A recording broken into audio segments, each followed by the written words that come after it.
Bismillahirrahmanirrahim. Assalamualaikum warahmatullahi wabarakatuh. Alhamdulillah.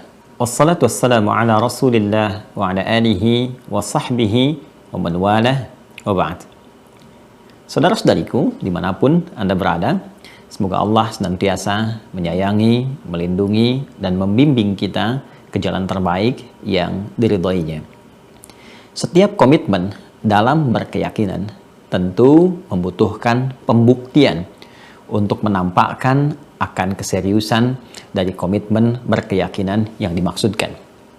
Seperti halnya seseorang yang mengatakan kepada pasangannya, "Aku sangat mencintaimu," dan yakinkan itu di dalam jiwamu dengan komitmen yang sangat tinggi. Tentu semua itu membutuhkan pembuktian. Karena itulah dia membuktikan cintanya dengan cara menikahinya, dengan cara berkomitmen memberikan perhatian, pelayanan, kasih sayang, dan turunan-turunan lainnya. Komitmen keyakinan tertinggi dari seorang manusia adalah komitmennya untuk menjadi hamba berketuhanan yang menuhankan dan memberikan pembaktian khusus kepada zat yang ia pusatkan sebagai Tuhan. Bagi seorang muslim, tentu saja pusat kebertuhanannya akan diserahkan, dipasrahkan, dan ditujukan kepada satu zat yang sempurna, yaitu Allah Subhanahu wa Ta'ala. Untuk itulah ketika seorang muslim berkomitmen untuk berkeyakinan teguh menuhankan Allah Subhanahu wa Ta'ala, yang dalam bahasa syariat disebut dengan iman, yakin tanpa ragu, maka secara logis konsekuensinya ia mesti membuktikan kebertuhanannya kepada Allah Subhanahu wa Ta'ala. Ketika ditanya, bagaimana engkau membuktikan bahwa engkau yakin bahwa Allah adalah Tuhan, bahwa engkau menuhankan Allah Subhanahu wa Ta'ala, tentunya kita harus menunjukkan ekspresi keimanan itu, keyakinan tanpa ragu itu, dengan sebuah pembuktian. Disinilah ayat-ayat Al-Quran menghadirkan pesan-pesan penting yang tegas dan lugas dari firman Allah Subhanahu wa Ta'ala kepada setiap hamba yang telah meyakini tanpa ragu akan keesaan dan ketuhanan Allah Subhanahu wa Ta'ala. Quran surah ke-20 Taha ayat ke-14 di antara sekian ayat yang menegaskan tentang pesan penting ini. Allah berfirman, "Innani anallah la ilaha illa ana fa'budni wa aqimis salata li dzikri."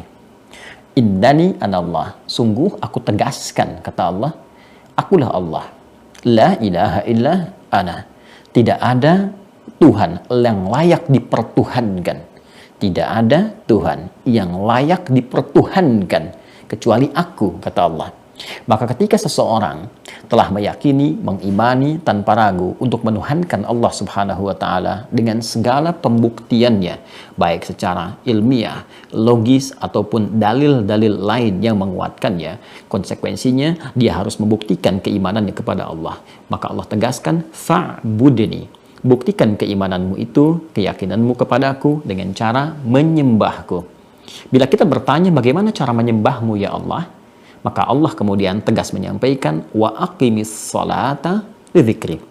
Maka tunaikanlah salat sebagai pengingat kepada aku, pengingat imanmu yang meyakini aku sebagai Tuhan, pengingat penghambaanmu kepada aku, pengingat kepasrahanmu kepada aku. Karena itulah ketika Allah Subhanahu wa Ta'ala memerintahkan kita untuk menunaikan ibadah salat, maka salat menjadi bagian dari pembuktian iman kita kepada Allah Subhanahu wa Ta'ala. Salat yang menyambungkan hubungan kita secara rabbani dengan Allah Subhanahu wa Ta'ala. Untuk itulah Allah menugaskan di antara pesan-pesan penting kepada setiap nabi dan rasul yang diutus untuk memberikan penjelasan akan pedoman-pedoman kehidupan kepada setiap umat di masanya untuk mendekatkan diri kepada Allah Subhanahu wa Ta'ala. Maka dari sekian pesan penting itu Allah perintahkan kepada mereka untuk mempraktekkan dan mengajarkan salat kepada setiap umatnya.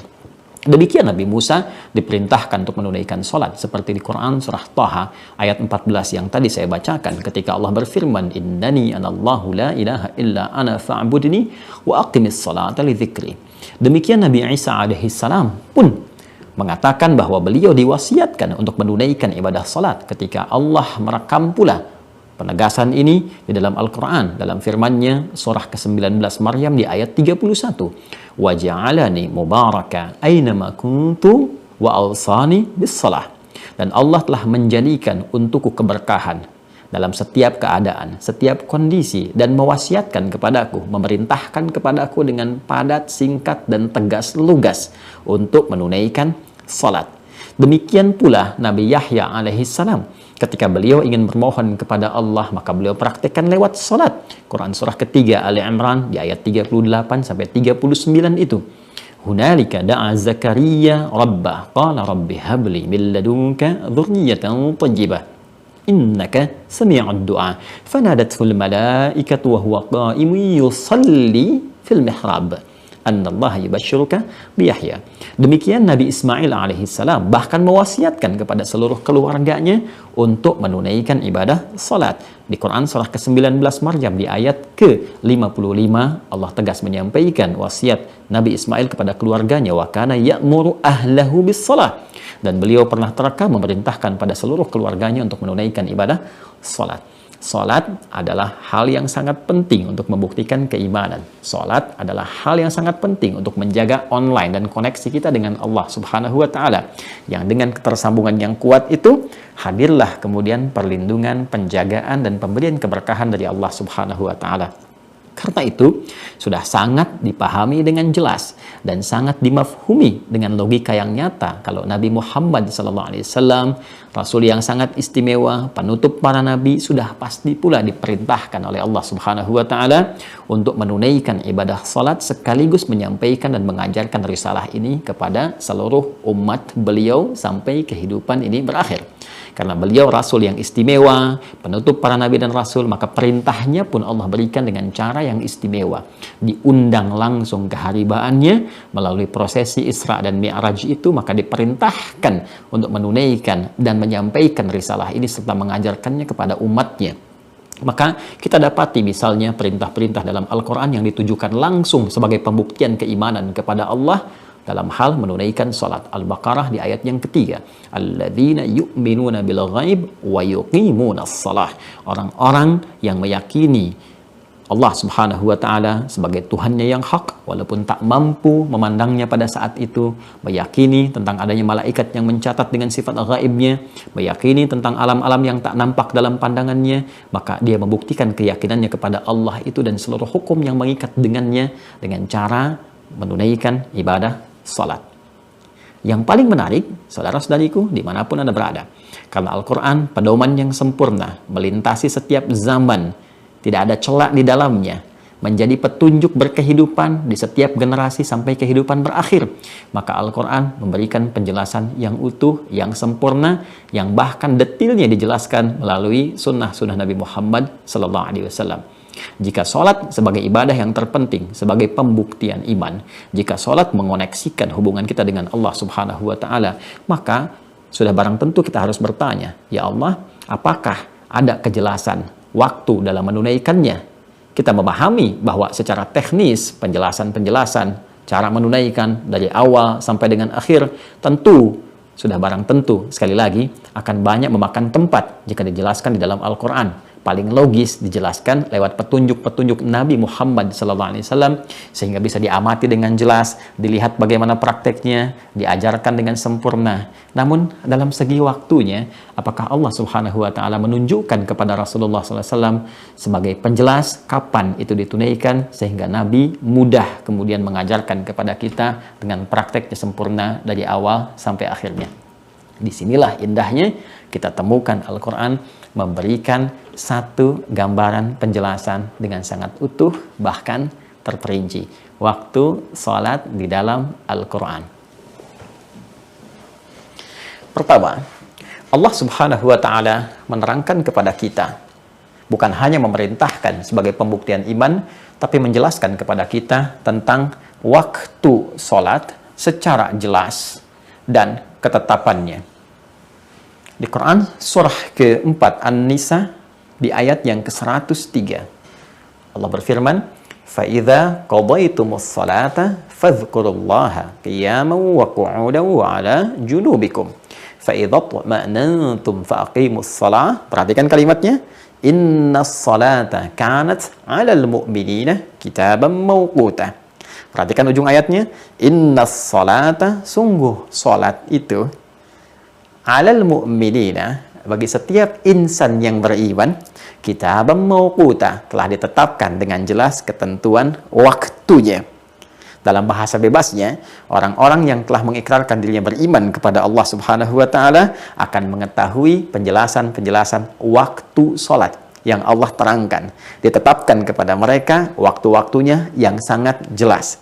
Jadi bukan sekedar Allah meminta kepada kita untuk membuktikan keimanannya lewat salat, tapi kata Allah, saya tegaskan, saya terangkan pula kepada kalian waktu-waktu kapan kalian menunaikan salat itu. Satu, kita bertanya, bagaimana kemudian penetapannya ya Allah? Maka dijawab selanjutnya. Ditetapkan dalam setiap pergantian antara waktu. PAW. Dalam setiap hari. Tadi kata Allah, bagi orang beriman, kami tetapkan waktu-waktu menunaikan sholat. Kita tanya lagi, kapan waktunya ya Allah? Kata Allah, dalam setiap pergantian antara waktu dalam sehari, aku tetapkan waktunya. Baik, Allah berfirman di Quran surah ke-17 Al-Isra di ayat ke-78. Aqimis salata lidulukis syamsi ila ghasaqil laili wa qur'anal fajr. Inna qur'anal fajri kana mashhuda.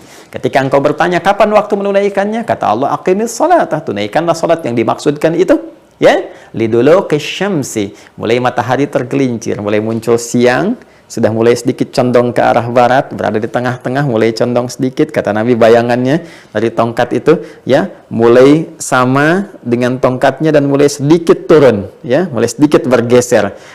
Maka muncul dulu ke syamsi itu, bahasa dekatnya kita kenal dengan istilah zuhur saat ini, ya, ila ghasaqil lail, terus membentang sampai dengan malam, wa Qur'an al-fajr, sampai nanti tiba waktu fajar, ya.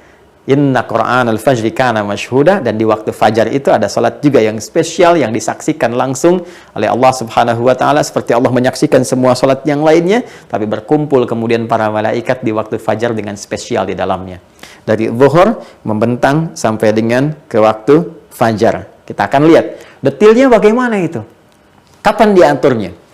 Maka ditegaskan lagi Quran surah ke-11 ayat ke-114.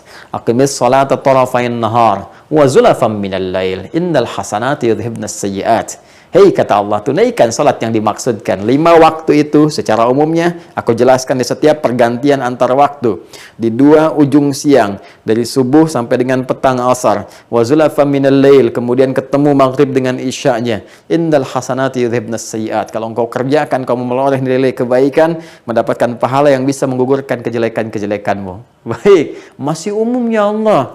Ya, detailnya seperti apa? Maka turun lagi kemudian dijelaskan spesifik waktu pergantian antar waktu itu dalam sehari. Kalau tadi masih umum, ya, zuhur berganti, siang berganti ke sore, sore berganti menjelang ke malam, ya, malamnya tiba, kemudian muncul fajar, masih umum disebutkannya, ya. Kemudian dijelaskan lagi secara spesifik waktunya. Muncul Quran surah ke-30 Ar-Rum di ayat 17 sampai dengan 18. Fasubhanallahi hina tumsuna wa hina tusbihun.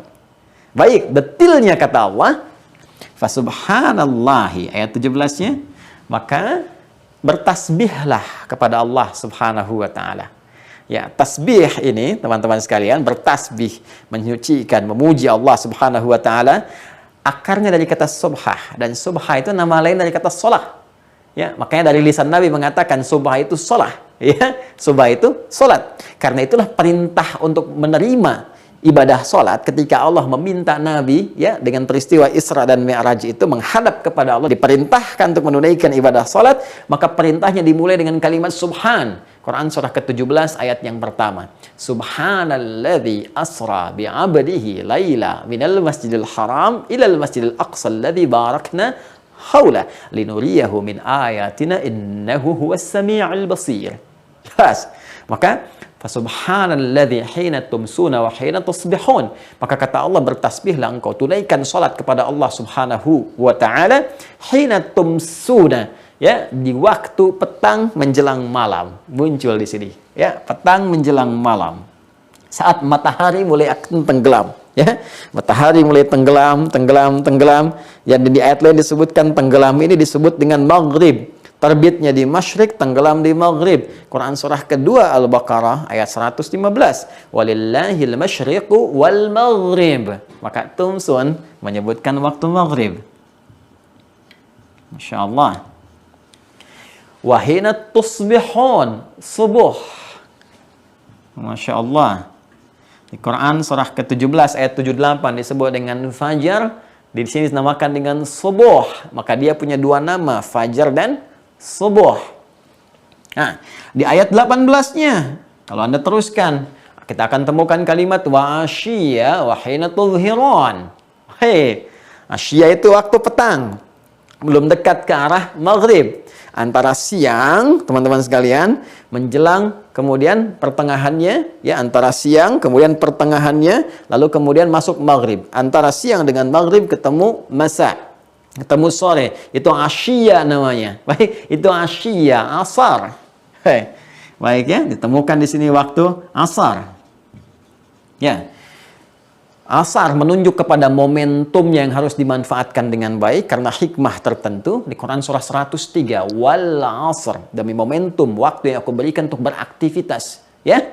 Karena pentingnya sholat itu nanti disebut dengan momentumnya asar. Waktunya, kalau Anda tanya waktunya, disebut asyiyah. Momentumnya yang penting, yang menjadikan kita harus memanfaatkan supaya menjadikan kegiatan sebagai ibadah, mendekat kepada Allah. Kalau tidak, rugi kita karena hilang sebagian waktu yang Allah berikan kepada kita untuk menjadikannya sebagai ibadah. Karena itu surah 103 menunjukkan pesan penting supaya kita memanfaatkan waktu itu untuk ibadah, untuk menenun amal soleh supaya tidak rugi. Wal asr innal insana lafi khusr illa alladhina amanu wa amilus solihat. Waktunya untuk mengerjakan di waktu itu, waktu rentang sore antara siang dengan ke maghrib itu disebut asyiyah namanya. Wa asyiyah wa hina tudhiran, zuhur. Masya Allah. Zuhur tiba. Maghrib, subuh, asar, zuhur. Satu lagi apa? Quran surah ke-24 ayat ke-58. Ya, kalau Anda terus baca ayatnya sampai ke ujungnya, Anda temukan kalimat mim ba'di salatil isya thalathu awrat. Dan setelah engkau menunaikan salat isya itu, minta izin ya kepada ayah ibu, minta izin kepada ahli rumah. Kalau ingin masuk ke kamar, ketok pintu dulu di 3 waktu yang paling utama. Kan? Waktu kemudian sebelum subuh, teman-teman sekalian. Waktu kemudian dalam suasana siang setelah beraktivitas, mungkin sedang ganti pakaian. Dan juga waktu setelah menunaikan salat isya. Min ba'di salatil isya. Isya disebutkan. Baik. Jadi 3 pergantian waktu ini, ya. PAW, pergantian antar waktu. Disebutkan oleh Allah Subhanahu wa taala 3 yang tadi saya maksudkan, 3 ayat ini, ayat 17, 18, surah 30, 1, 2, kemudian ayat 58, surah 24, mencakup 5 pergantian waktu dalam sehari untuk mengetes iman. Kan? Ya, sekaligus menunaikan ibadah sholat itu. Kata Allah, aku jadikan PAW, pergantian antara waktu 5 kali dalam sehari. Subuh, cek iman masih ada atau tidak. Sekali lagi, karena sholat membuktikan keimanan kita. Ada getaran nggak ketika disebutkan nama Allah? Imannya bergetar nggak? Ya kan? Itu yang dimaksudkan Quran surah ke-8 Al-Anfal di ayat yang kedua. Innamal mu'minuna alladzina idza dzukirallahu wajilat qulubuhum wa idza tuliyat alaihim ayatuhu zadathum imana wa ala rabbihim yatawakkalun. Sungguh, insan beriman yang sejati itu bisa dicek imannya. Di antaranya jika disebutkan nama Allah, maka ada getaran dalam hatinya.